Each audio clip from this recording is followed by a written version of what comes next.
A new twist of highly interesting events is happening around the Lord of the Rings universe. Do you remember when the Ring of Power started releasing their promos and the series itself came out last fall? Many thought it was the bottom and nothing could surpass it. But as always, those who thought so were mistaken. Why? Because, as usual, in this new twist of development or rather mockery of the Tolkien universe, we will meet a dark-skinned Aragorn, colored Galadriel and Elven, and many other interesting things. Hello everyone, this is More with Stars, and we're starting. So, right away, to calm down the most impressionable, I'll say that we're not talking about the upcoming Warner Bros. Adaptation that we discussed about a month ago. If you're not aware, WB Discovery has decided to return to one of its most popular themes and announced that they will be developing new projects for Lord of the Rings. So far, we're not talking about them, although at this rate the keyword will be so far. And yet, at the moment, we're talking about a board game from the famous board game manufacturer Wizards of the Coast, known for games like Dungeons & Dragons, which recently received a film adaptation for the big screen. So, these same guys announced back in 2021 that they are creating a board game based on the Lord of the Rings universe, or even more specifically on the Lord himself. To be honest, I couldn't find the basis on which Wizards decided to create a game based on Tolkien's books, but if anyone knows who sold them the rights and when, write about it in the comments, let's discuss it now. But the fact remains a fact. However, the first troubling signs appeared a year after the initial announcement.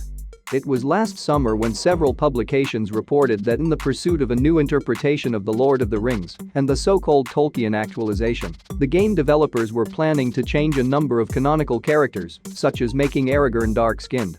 Then, at the presentation in August of 2022, the host Sydney Goodman began announcing the release of a set with assurance that the Wizards design team had worked closely with the heirs of Middle-earth and delved deeply into the source material to ensure that it was conscientious and that the maps and artwork in the series would have all the color and history of the trilogy. However, after these same maps were shown to journalists and, of course, leaked online, fans quickly noticed a significant divergence from Tolkien's original works. Specifically, instead of the shaggy-haired, gray-streaked head and pale, stern face as described in the books, which Wizards claimed to have been very careful to follow, the last chieftain of the Dunedain of the North was depicted as dark-skinned with a short haircut. This was a year ago, and now the information has finally been confirmed.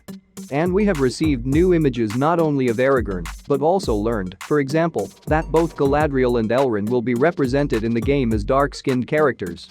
The producers themselves are no longer hiding these innovations and seem to be gloating over the fandom. That's how part of their official release sounds. Will you play out your favorite moments of the Third Age or turn Middle-earth upside down and succumb to the temptation of the One Ring?